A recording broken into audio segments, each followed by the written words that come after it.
Exercise 4 from OPENSTAX Chemistry asks us to determine the molecular mass of the following compounds.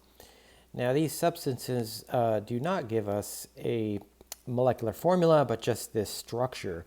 So we have to, figure out and count up the different types of atoms. So in this first one, we have one carbon atom. There's one of those. And if you look at the average atomic masses on your periodic table, my masses on ptable.com are the ones I'm using here on this video.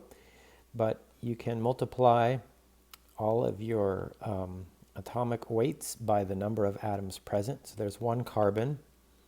And then this is not a carbon and iodine. It's an actual Cl, which is chlorine. So just make a note of that. Chlorine has an average atomic mass of 35.43, and we have two of those. 35.45. Okay, we'll use our calculator here.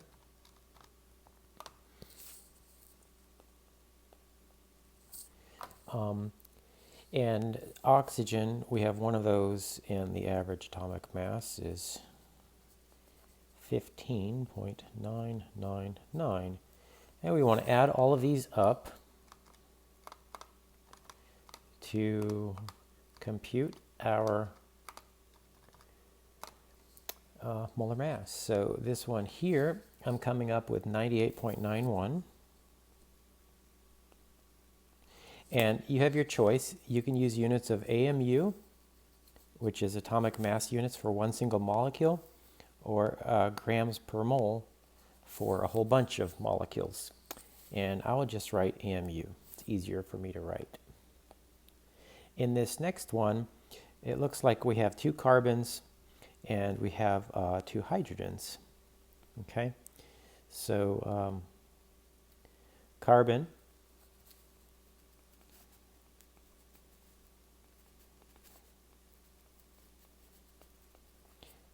hydrogen,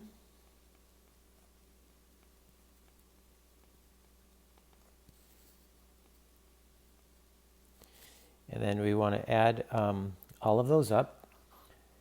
24.022 plus 2.016, okay, and that's going to give us 26.038 atomic mass units. This next molecule has two carbons.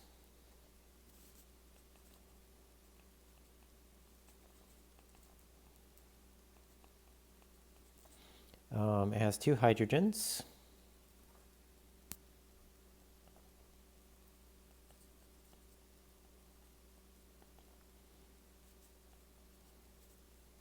And it's got two bromines.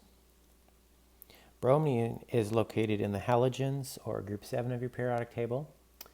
And bromine has a mass of 78.904 atomic mass units. It's quite massive there in comparison to the other things.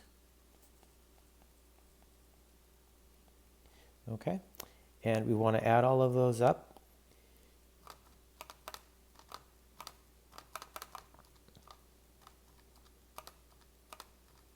So the sum of these three numbers here gives you the molecular mass of this large molecule.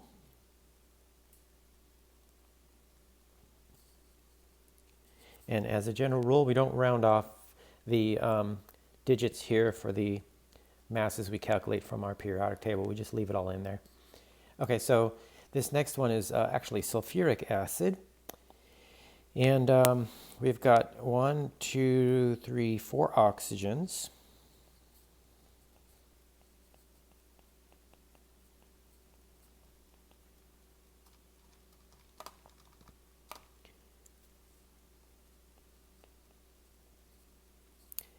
We've got 2 hydrogens.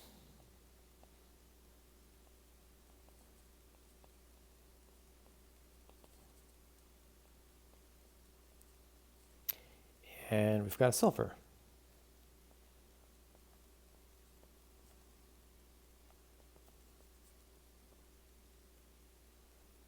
And so again, we want to add all those numbers up.